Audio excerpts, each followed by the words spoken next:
Pero yung ano, totoo ba yung sa ano, sa Itbayaten? Kung dito, itchadaw koy mo, sa inyo, itchadlaw koy mo? Ganun talaga. Adlaw. Tapos yung ano pa, yung tono, anong example, mga intonation yun? Alin dun, sir? Kunwari, yung sinasabi mo na para kayong galit. Parang ano yun? Ano ba? Hindi kasi ako nagagalit eh. Mahirap pag yung parang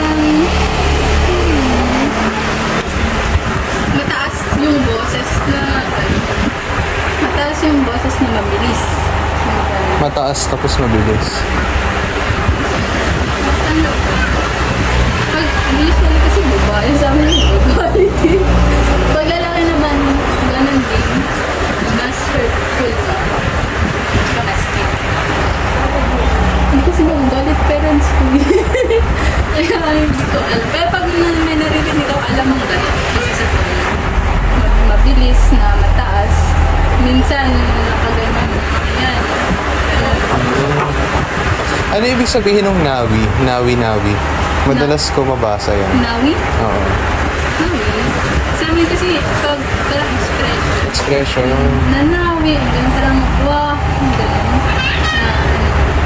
Kapag nawi lang, nawi means yung parang pinupoint. Nawi, parang gano'n. Nawi. Parang gusto mo pinupoint yung ano. Yung gusto mo. Michuan. Paras na yung nawi kan michuan. Pero pag gagamitin mo na ng several situation na yung parang ulat o parang ano mo sa kanya, parang ano ba? Nagulat or sabi mo na nawi. Hindi ka makakaliwag. Ganun. Na ano sa amin. Meron pa isa. Umako. Ano? Umarong.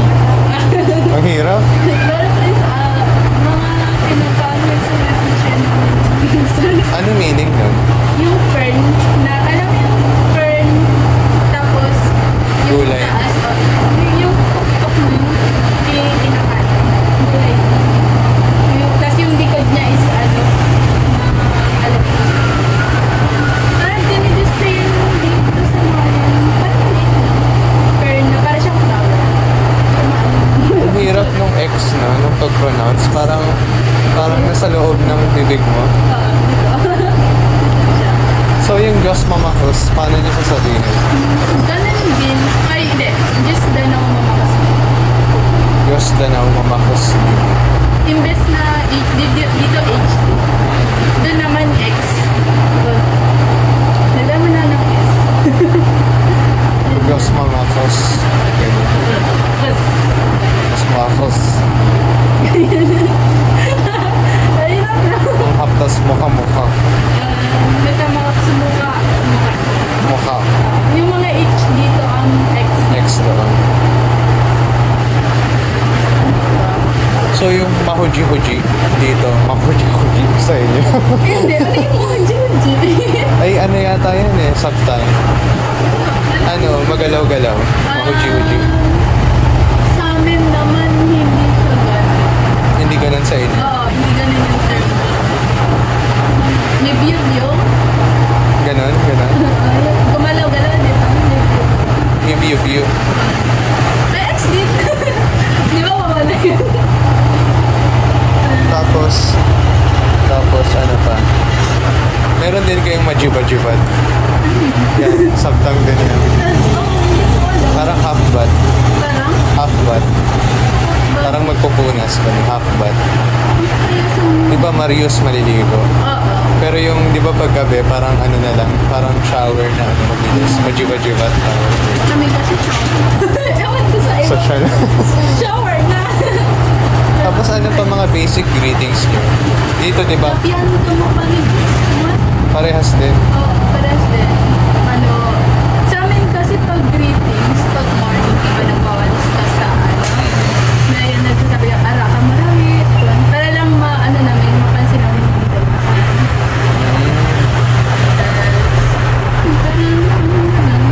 Ang utsakay mo ba tayo nung kawayaki na? Ano ba na? nakalimutan ko. Kawayakan. Parang chinawayakan. Parang gano'n. Doon the right. Okay. Dami ko natutunan sa isa ito.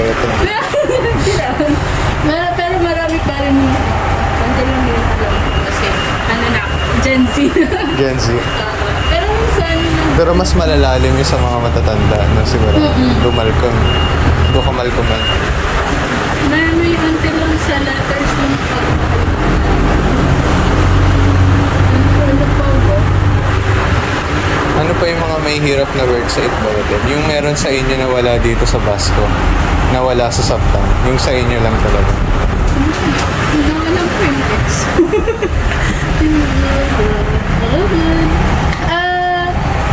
Actually naman lahat meron na pagkaparehas, iba-iba lang ng way. Iba-iba lang ng way kung paano siya bigkasin. Kasi dito, kunyari, yan, dito chimoy. Sa amin, timoy. Ewan ko sa iba. Dito din sa Basco ganun. Pansin ko nga yung Itbayaten tsaka yung Ibasay ng Basco, parehas sila na parang standard. Ang naiiba talaga dun sa yung Sabtang, sila yung chur. Oo. Pero yung Basco, T. Tsaka sa Pati yung Itbayaten. South or Mahataw yung accent nila. Ganun din. May mua, may chua, Oo, may ganun. kwa ata. Actually, tawag nga sa kanila Isamurong, no? Oo. Tapos mas malumanay sila minsan. Diba na kung daan-daan. Malambing sila pakinggan. Meron akong, hindi ko alam kung saan dyan sa kanila. Pero meron akong singer na Walter yung pangalan. Grabe magsalita na kung sanay ako sa mabibilis. Tapos sabi niya, sis, ikaw ka na? Ganyan. Sabi, parang malambing. Ako, checking mo. Ganun. Oh my God. Ganun sila. Pero pag naman, Isamurong. naiintindihan. Pag doon naman kami, naku, Mabibilis. mabibilis na, nakikita mo na, parang shout, ayawan. Ganun sa meron. And pag andito lang kasi ako party ko, isa na yung nanay na yung expert yung kuha-kuha niya talaga yung accent ng mama niya pag nagagalit. Madami sila. Sabi ko, Example, tatawagin mo ako para umuwi. Paano mo sasabihin in Itbayaten? Tara na diya. Asdip na na. Ganon. May diin. May kamaris ko na, makapapaka. Ganon. Ganon yung galit. May pa yung sa akin, pero pag galit na siya, yan.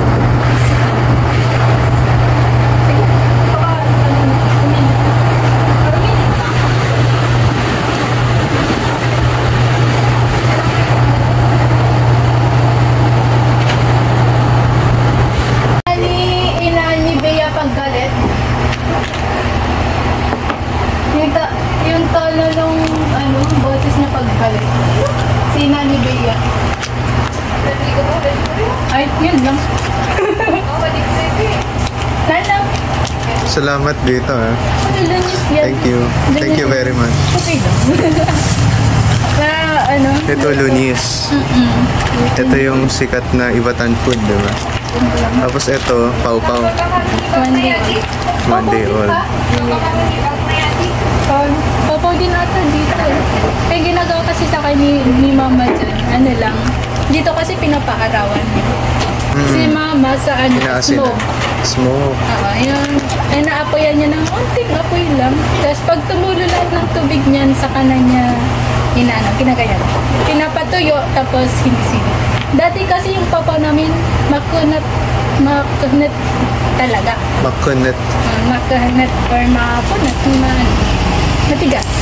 Kasi intended siya for pag walang pagkain, yan yung pang sahog na pinapakbolan ng matagal para pang sahog. Pag wala ng pagkain. Ano ang maslip sa Itbayaten? Maslip. Maslip.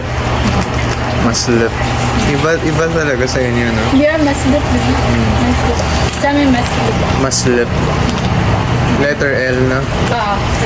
Di ba? Kaya may term, yung akala mo na magkahawig dito, yun pala magkaiba ng meaning. Kasi yung magkaparehas dito ng meaning, yan yung medyo magkaiba. Narinig kita kanina dun sa kabila. Nagnanawi-nawi ka. Yan, ganun. Sabi ko, yan pala yung nawi. Ayun. Ganito yan. Kaya tinutalog. Paras lang siya ng Michuan. Michuan. Pag ayaw mo ng Michuan na Michuan. Paras lang. Ito na lang pa isa eh. Yung malang. Tapos sa nila, sa term, yung substang ata. Hindi ko maalala kung anong meaning yun. Pero parehas sila ng word, magkaiba ng ibig sabihin. Meron sa sabta? Pero sa amin kasi yung meaning nun malaswa. Tapos yung sa kanila parang wala na po. Naubos na. Yung meaning naman nila doon is normal. Parang iba yung sa kanila sa amin. Hindi ko alam anong term nun, nakalimutan ko. Sa amin kasi yun, hindi masyadong ginagamit sa public, sa lang yun, mag-asawa. Doon naman sa kanila is for public. Kaya pag narinig ko, tinatanong ko kung... Ano example? Parinig? Hindi ko alam kasi yung sa kanila, pero yung sa amin kasi roko. Ano? Roko. Which is, hindi ko yun sa narinig amin, oo, talaga. Kasi sa amin, yun, parang mag-sex, ganun. Sa kanila naman is parang something, yung ibang sa kanila. Ibang meaning naman sa kanila. Kaya sa amin, hindi yung masyadong sinasabi. Kasi sa mag-ano naman. Kaya pag nakakarinig ako ng ganyan sa sampang, wait man, ang meaning no? Ganun, meaning. Siyempre, sinashare mo baka yan. Pagkasama ko lang kasi yung yung kasama ko na isa pa, maano din siya sa Ibatan. Siya yung maano sa Ibatan. Ako naman, Itbayatan. Kaya pag nag-uusap kami, nag-Itbayat ako, nag-Ibatan naman siya, di niya ako naintindihan. Pero nakukita na pa sa mga taga-Basay na nag-Itbayat. Oo? Diba? Haikang Parawi, ang ganun. Which is sa amin naman, Haikang Parawi, which is pumunta ka dun. Kumbaga parang exaggerated yung paggaya nila nung sa inyo. Pero pag mabilis naman sila magsalita, ba din, nakukuha nila yung term, yung pero yung tono, dun sila sa tono. Kaya, pero pag naman, nakarinig ka ng Bichwa, nako, alam mo na, taga dun sila. May din nihat mo ba si Kwa? Ganun. Yan, si Chwa. Tapos Araba Jaya ang zaman ng Arali. Arali? Arali? Yung wala? Oo, Arali or Abu. Abu o Arali? Kailangan madaming term. So hindi kayo gumagamit ng Araba? Arali sa inyo? Oo. Pag pumunta ka dun, tapos magsalita ka ng Araba, alam na, taga dito ka. Pag ganun. Kasi sa amin yung slowly, Arali. Arali. Kama, Ariso Wakaimi, siya ng Arali, nabo na, which is nawala na. Naubos na. Ano ibig sabihin ng Apaypaiswan? Apaypaiswan? Para siyang, Apaypaiswan or Mipaiso? Yan. Mipaiso. Pabalik naman siya, parang paatras. Paatras, Mipaiso. Oo, paatras. Tapos yung isa naman? Forward. Medyo nga siya, pwede na forward ka. Di ba, Mipaiso, may backward ka. Mipahangay. Depende kasi yan sa sentence mo eh. Ganun. Yeah. So, diba? Mas malalim yung itbayatan ni ate kesa sa'yo. Yeah. Kaya sabi ko sa siya, yung itbayat talaga. Ako kasi nahaluan niya nung sa bahay kasi nagtatagalan na din si mama, kaya konti na lang din yung naririnig ko mga itbayat na malalalim.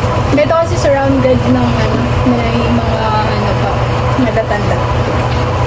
Sa amin kasi mga kabataan na pag may kukwentuhan ng mga age na ng bagong itbayat. Pero naano ko ngayon sa bata dun, mas malalim din yung nila dun. Itbayat din. Kaysa sa generation namin.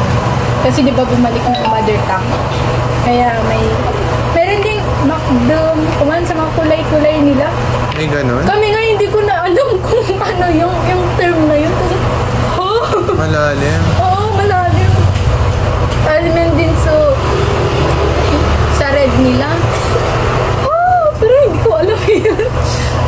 Hindi ko kasi alam talaga yung itbayat ng red. Pero sa kanila, alam nila. Grabe. Asa, daluha, atlo, ganun. Alam ko pag numbers. Daduha. Daluha. Grabe lang. Kaya pag naririnig ko yung mga batang generation na nag-i-itbayat, ang lalim. May mga nag-English din, pero yung mga nakapag-aral na dun. Pag sila, sa amin kasi ma'am, teacher. Sa kanila, mistra. Tapos more likely, nakakama din yung mga teacher nila na mag-ibatan. Mag-ibet. Sa amin kasi high school, kami ata yung last batch or pangatlo sa last batch na hindi na tinuruan ng mother tongue. Kaya ngayon, yung mga high school nila doon, yun, pati yung mga teacher din na natututo. Kasi napag-aralan nila yung mother tongue. Which is ina-apply nila ng high school. Kaya, syempre, sa high school, nag-adjust mga teacher. Kasi, meron pa daw isang letter yung itbayatan na kayo lang daw yung nakaka-pronounce. Yung sobrang hirap daw na parang mas mahirap pa sa X. Basta meron pa Yung mas mahirap pa sa X na letter natin. Meron pa daw isang letter ng itbayatan na kayo lang daw yung nakaka-pronounce na hindi kayang gayahin ng isang tongue or ibasa. Hindi, iba daw. Maliban daw.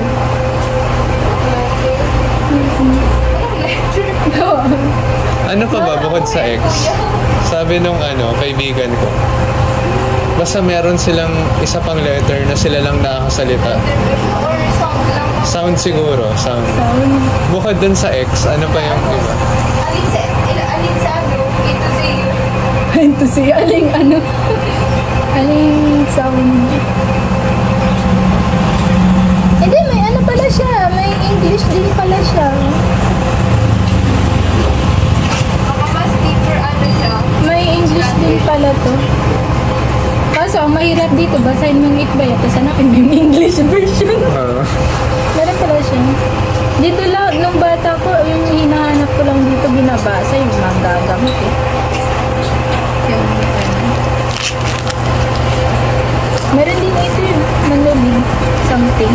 Galit.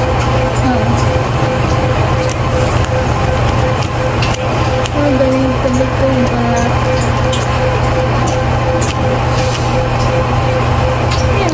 Pero gumagamit talaga kayo nung may charino. May charino. Kasi saan ka pupunta? Tanatanong. Kung saan ka pupunta. Anong tono nun pag kayo magsalita? Hindi mo alam na, may charino. May charino. Ganun. Tapos pag normal naman ka doon kasi dinuhayan mo sa mas mas mababaw. Dinuhayan mo. Sa mas mababaw na. Pero sa matatanda, may charino. So yung pinakamalalim, may charino. Tapos yung medyo mababaw na lang yung dinuhayan mo. Tapos yun, doon derive yung sa Basco na dinungayan mo. Tapos, yan yung pagkakahawig. paganon ng paganon na. Yung noon, tinuro sa akin yung tatay ko yung sinabi ko. Tapos sa sabtang naman, Gino ngayon mo. Gino. Sa letter talaga. Tapos meron ding Sa Tugegaraw naman, sitaw ang ayanam. Sitaw ang ayanam. Ngayang? Sitaw ang ayanam. Yan, ibanag naman yan. So, nagkakaano, no? Lapit. Ito kalapit. Meron din kami sa part ng Kalayan. Kaya Kalayan ba? Parang ibatan. Oo. Oo. Kaya sa amin, hiwa-hiwalay. Pero sa kanila, kaya nila mag-itbayat, mag-ibatan. Kasi yung lingwahe nila. Daw, pag pupunta sila dito, marunong sila kasi minsan may mga terms sila na parehas sa ibatan, parehas sa Basko, parehas din sa itbayat. Ganun. So, Kasi parang yung- pinagsamang itbayatin. Oo, na mas Ibatan. malalim yun sa kanila. Kaya pag sa itbayat sila, naiintindihan nila kami. Pero kami hindi namin naiintindihan minsan yung salita nila. Kasi di ba may ano pa sila, may main word sila, may main language. Ay, marunong sila Yan yung tinatawag nilang baboyanes. Oo, yung ganun. Ano yan may halong Ilocano din. Oo, ganun. So Diyos mamahus kada kayo amin. Amin kayo, gano'n. Diba? Tapos, dinungayan mo, okay na, biglang. Yan, basta magkasama yun So daw siya, bagong lingwahe siya, pero nanggaling siya sa Ilocano, Ibatan na nagsama. Tinawag na siyang Baboyanes. Parang anak ng Ibatan, Ilocano. Baboyanes. Kaya pala yung mga nakilala ko dito minsan, marunong sa itsura nila, ang alam mo, yung salita lang nila. Pero marunong sila. Mas magdaririnig nila kami na magsalita ng gano'n. Nila, nakakatchap nila. Pero may story din dun. Dito din sila. Paramihan sa kanila dito. Kaya madali siguro yung pag-aaral minsan kasi naiintindihan nila. Yan lang yung Tagalog din. Ito. Tagalog na. Parang tayo ngayon, nagtatagalog. Tapos meron din, madaming madaming Tapos pag si tita mo kausap mo, itbayatin. Tapos pag mga tao dito, Ibatan naman. kahit ano. Tayo naman Tagalog. Oo. Yung mga pumibili dito ng customer, pag narinig kang nag-itbet, okay? Pag narinig mo naman na nag-ibatan, pero kasi mali-mali. Ito ko pang mag-ibatan kaysa mag-explain ako ulit pag nag-itbayat ako. Kasi naiintindihan nila kahit putol-putol. Pag nag-itbayat ako, ulit nga, explain mo pa ulit. Mas mahirap. Nagda-double language. Ang itbayatin, marunong mag-ibatan, pero ang ibatan, hindi marunong mag-itbayatin. Parang ganun. Pero ganun din vice versa din. Pag kami yung nag-ibatan, natatawa din sila. Kasi sa accent din, mahirap din yung accent. Pero ang mga itbayatin, consider din kayo as Ibatans, di ba? Ibatans din kayo Dito. Dahil nasa Batanes kayo. Oo. Tapos yung mga considered na Irala yung mga tao nandun sa Yami, sa Ortigas. Sila naman yung mas malalim pa. Tapos pag nanonood ka ng yung nila, pagpakinggan mo may term ng itbayatin na may halong ganito din na pina-Taiwanese na nila. Yung ganun. Meron kasi napanood din. Gaya nung documentary siya na yung nag-aarga sila ng lakay. Kasi ni-interview sila. May meron ako nun. May record ako nun. Yung lola, diba? Nagsalita. Narinig ako pati yung nila, reporter, news corner. Narinig din ako mabilis nga lang. Kasi halo-halo. Machine-tarek, machine na so machine na Ganon. Machine-tarek, machine na na sinishin na tao. Tapos Tapos, Southeastern na. ito lang, yung i-push-push o nikiran. Ganon. Pinush-push o nikiran. Ganon. Basta maarte siyang ibatan. Oo. May halong... Kaya narinig ko na pero... Tapos marahit. Ganon yung sa kanila, marahit. Marahit. Marahit sa amin. Dito din marahit. Sa amin marawut. Marawut? Marawut. Sa itbayatin, marawut. Dito marahit. Mavid sa inyo, Mabig. Manamabig. Mabij. Or mabig. Depende sa Mabij. Depende sa mo. Sa word, sa sentence. Kasi madami siya. Pero pare-parehas lang din naman yung ibig sabihin. Yan. Kasi may mga itbayat kasi sa NCIP. Meron doon. Meron doon. Si ano ko, si tito ko as NCIP yun. Doon nag-work. Tapos meron din akong hi! Nanyo! Saan mo? Oh, sa Water Spa. It Sa bayat. Justin. Isa murong. Isa murong. Tapos yung isa it pa yun. Wow, diba? Ganun. Tapos yung sa'yo naman, it bayatan yung tono mo. Nanyo! Kaya yun. Dapat may charino. Dapat ganun. Ano ba yun? Hindi ba intindihan pag ganun? Hindi ko sa maintindihan ng isa.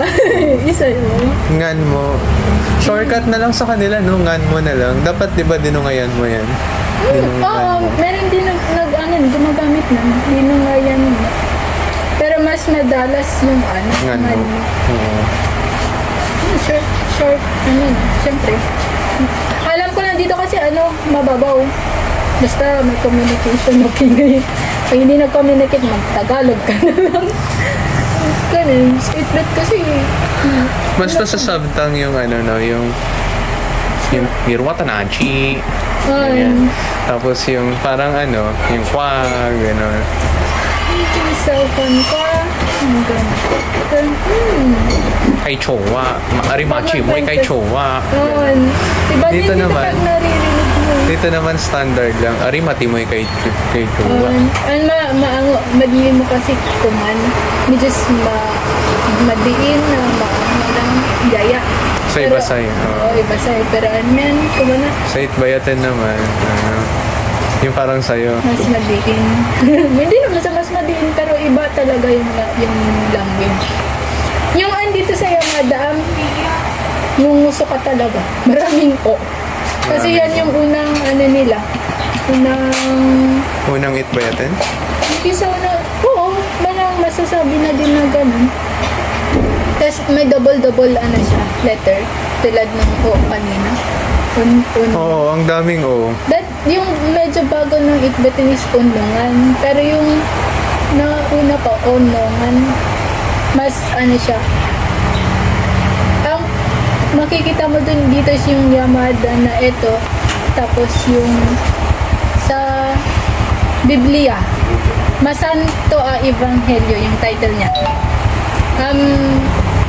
Din, iba sa'yo na, yung niya.